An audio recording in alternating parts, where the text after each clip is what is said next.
Biglang umalog yung bagon. Malakas. Boom! Everything went slow-mo. Hindi ko alam ang gagawin ko kasi ma-out of balance na ako. I did what I thought of. I hold on to that guy's chest na parang wala nang bukas.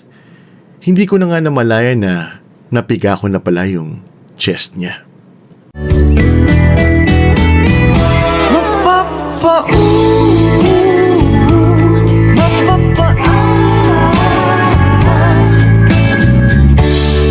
Hello Dan, call me Fatima, 20 years old. Kwento ko lang sa iyo ang nakakakilig kong love story. Wala pa pala. Magiging pa lang.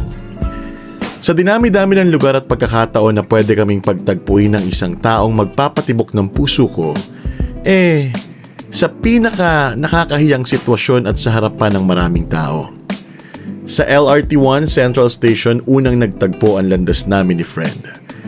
May kasikipan yung bagon na nasakyan ko dahil pumuesto ako sa area katapat ng door ng bagon at wala akong mahawakan na support. Literal na paako lang yung pang-balance ko.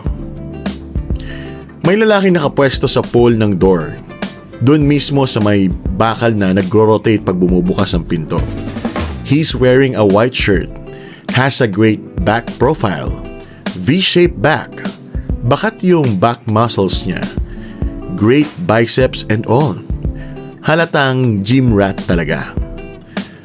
Nung naging maalog na sa biyahe, iniisip ko, saan kaya ako hahawak? Since nasa likod ako nung lalaki and he's taller than me, bigla na lang pumasok sa isip ko na, what if sa chest ako nitong guy humawak? At the back of my mind, I was like, masyadong pag-give yun. Few seconds passed, I kid you not Dan. Biglang umalog yung bagon. Malakas! Boom! Everything went slow-mo. Hindi ko alam ang gagawin ko kasi ma-out of balance na ako. I did what I thought of. I hold on to that guy's chest na parang wala nang bukas. Hindi ko na nga namalayan na napiga ko na pala yung chest niya. After that incident, slowly, he looked back at me. Nagulat talaga ako sa ginawa ko dahil nakatulala lang ako. I wanted to apologize for grabbing him but before I could talk, nakalabas na siya ng bagon. Habang papasara ang mga pinto, he looked at me dead in the eyes. Full of disappointment.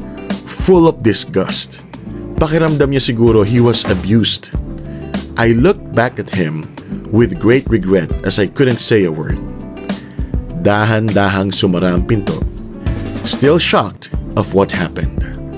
I will never forget that, Dan. Kinain ako ng hiya hanggang makababa ng LRT at makasakay sa UV. Pero ang malala nito ay nagkita kami ulit.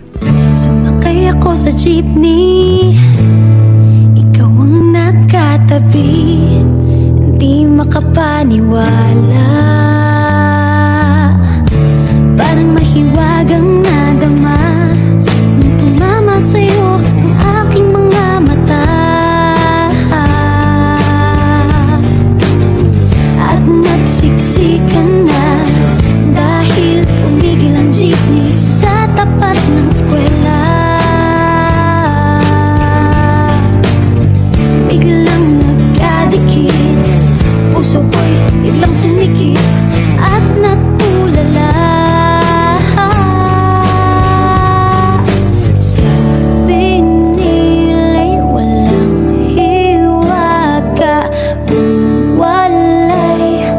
Ano itong nadarama? Ayoko nang pumara kahit saan mapunta.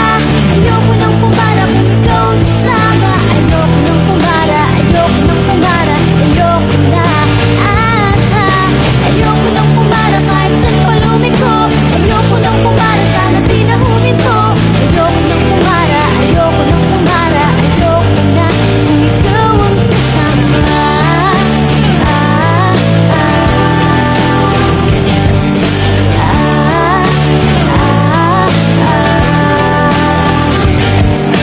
Nakita ko siya sa school, Dan.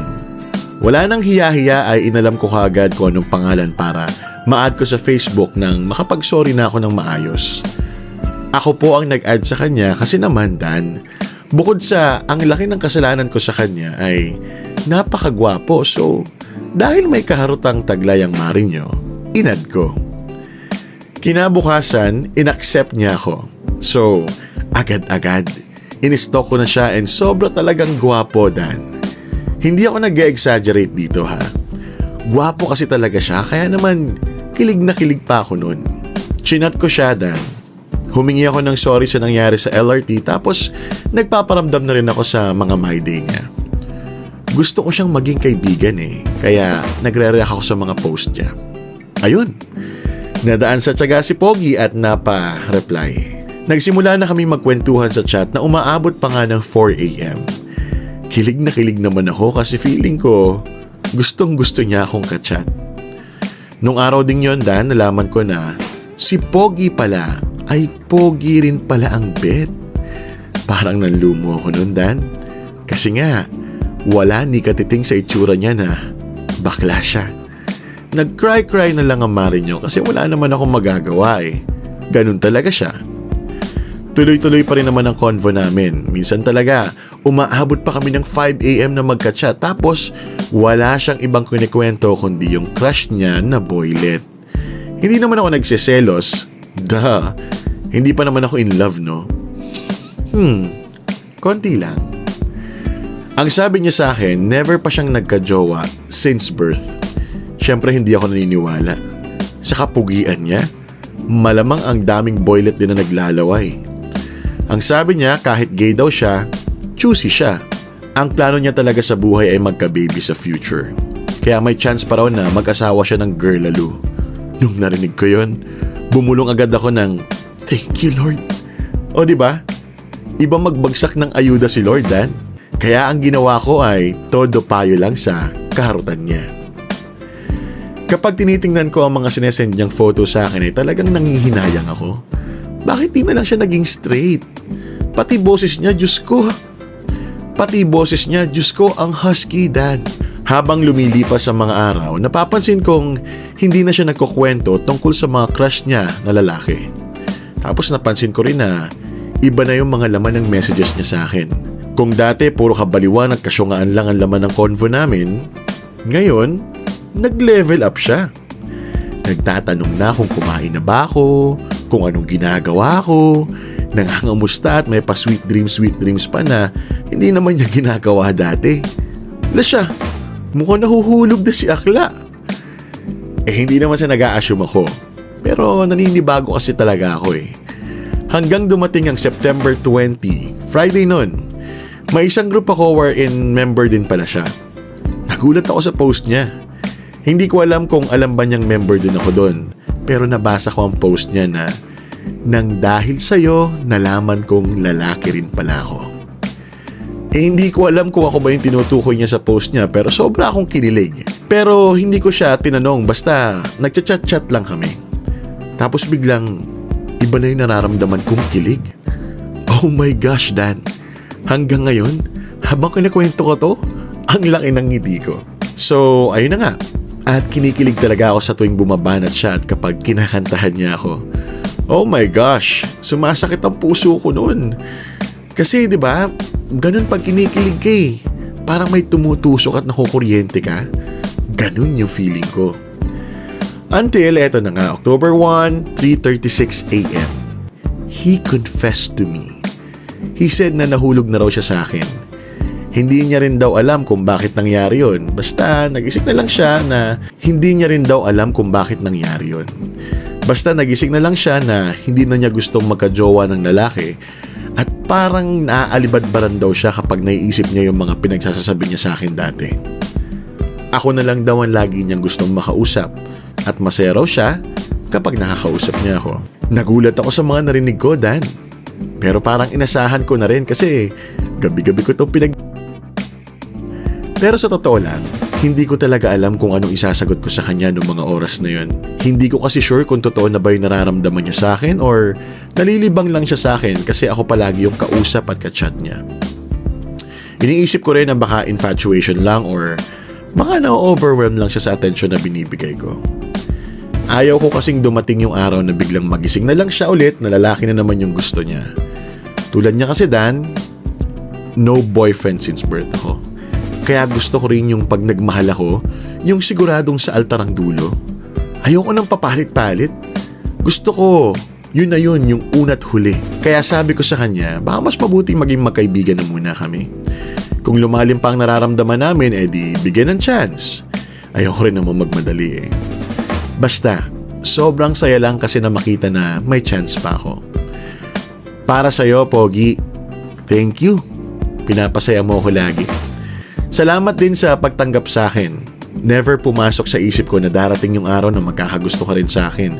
Kasi nga, pang-artista level ang looks mo. Samantalang ako, pang-fanay level lang pero nadali ka ng beauty ko, mare. Hi, Stan. Sa totoo lang, konting-konti na lang ay bibigay na rin naman ako. Kaso nga lang, ang hirap gumawa ng desisyon. Lalo na at ngayon pa lamang iniisip ko na may masasayang na friendship if hindi kami mag-click bilang mag-boyfriend and girlfriend. Maraming salamat po sa pagbabasa ng storya ko. Ang kwentong ito ay kwento ni Fatima.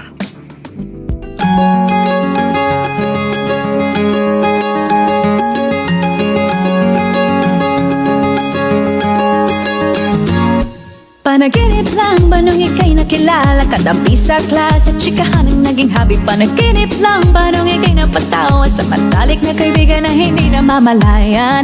Hindi ko inakalang doon pala nagsimula. Love story hindi naasahan. Sa huli tayo pala sa isa't isa. Magkahawak ang mga kamay, magkasabay sa lakad ng buhay. Ang araw at ang buwan na ang nagsasabing ako'y sa'yo lamang at ikaw ay para sa'kin lamang. Parang panaginip lamang, parang panaginip lamang.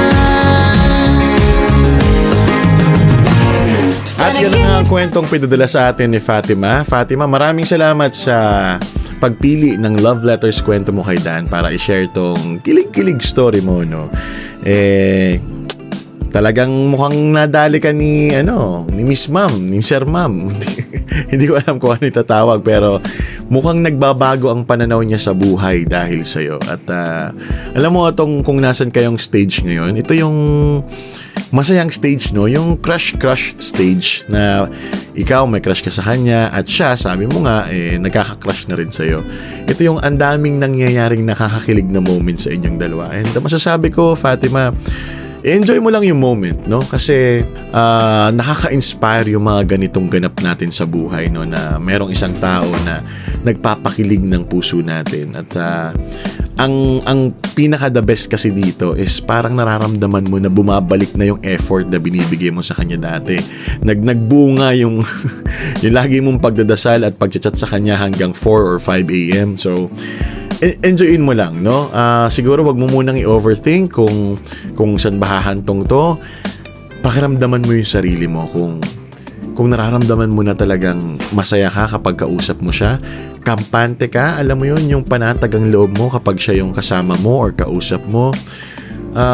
Ako, ang masashare ko sa'yo, yung idea na kapag ang isang tao nagbibigay sa'yo ng peace of mind, no? Yung parang, ito, sabi nga nila, pahinga mo, no? Kapag siya yung nagiging pahinga mo, para sa akin yun yung pinakamalaking green flag na baka tama nga itong taong ito para sa'yo. So kung nararamdaman mo yun, Fatima, sa tuwing kasama mo siya, regardless kung ano pa yung nararamdaman niya sa'yo ngayon or yung tumatakbo sa isip niya, yung transition na nangyayari sa kanya, I think pwede mo siyang pagbigyan para dun sa bagay na yun. And kung namang gustong-gusto mo eh. Pero again, kahit na gustong-gusto natin ng isang tao, we have to guard our heart, no? Protect your heart. Kasi diba, sabi nga yung pagdedesisyon sa mataas na emosyon, kasi ngayon medyo nasa high emotions ka kasi yung crush mo parang crush ka na rin, di ba? So high emotions, so minsan nagiging clouded yung decisions natin kasi nga nadadala tayo ng feelings na ay naku, parang napapansin na ako ng crush ko.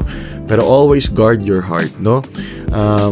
Okay lang ipakita mo sa kanya na talagang nag-e-enjoy ka doon sa setup ninyo, na you're really into him. Pero lagi mo ding iisipin na hindi pa final ang lahat. Maaaring tama ka, infatuated lang nga din siya sa'yo, at yung mga nararamdaman niya nabibigla siya kasi all this time sa guys niya binibigay yung ganong atensyon, yung ganong feelings, pero ikaw tong biglang dumating sa buhay niya, maaaring naguguluhan siya at the moment. So kumbaga, lakad ka ng konti pero laging ready ka mag-defend sa sarili mo, no? Defensive, parang gano'n na okay, enjoy natin tong moment, pero at the same time kapag nararamdaman kong may mali or may hindi sigurado sa nangyayari dito sa ating dalawa, sarili ko pa rin yung pipiliin ko, no? Lagi kang babalik dun sa dapat hindi ikaw yung masaktan dito, hindi ikaw yung madehado, no? Kahit na ikaw yung fall na at gustong-gusto mo siya. Check sa talaga siya sa'yo, yung intention niya ba ay talagang solid, no? At hindi ka niya sasaktan. So protect yourself, no? Tsaka para kang nagja-juggle, no? Ng go, stop, and just get ready, no? So enjoyin mo yung feeling na yon, but at the same time maging alert, no? Maging ready. Pero sabi nga nila ang pagmamahal talaga sa isang tao, risk yan. So it's really up to you, Fatima, kung it's a deal or no deal. So balitaan mo kami, Fatima, and again, just enjoy the moment.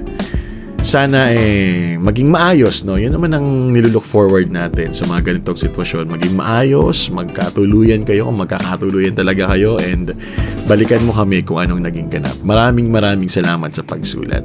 Kayo rin, mga kapamilya, mga kamorkada, kung meron kayong gustong ipadalang kwento dito sa Love Letters, Kwento Mo Kay Dan, hanapin nyo lamang ang Dan Capusyon Facebook page o kaya naman sa aking TikTok, mag-message lang po kayo doon. Babasahin namin dito ang inyong mga sulat. Gusto ko magpasalamat sa grabe, ang dami na nating episodes na nagawa. Maraming salamat, no? Kahit na sobrang, alam mo yun, maliit na show lang ito, no? Pero yung views ninyo, yung pagsuporta ninyo, panonood ninyo sa ginagawa naming content dito, malaking bagay na yun. And minsan may mga nagsasabi sa akin na nanonood daw sila nitong show na to. So nakakataba ng puso, no? From we started from nothing, and kahit papaano meron tayong konting-konti na appearance or kumbaga visibility sa mga nagko-consume ng mga ganitong klaseng content. So maraming salamat. I appreciate you all. Thank you so much for giving us a chance, lalo na ako, si Kuya Dan, no? Thank you so much. Hanggang sa muli. Kwentong masaya, may kilig, may drama. Kung kailangan mo ng masasandalan, kwento mo kay Dan. Bye.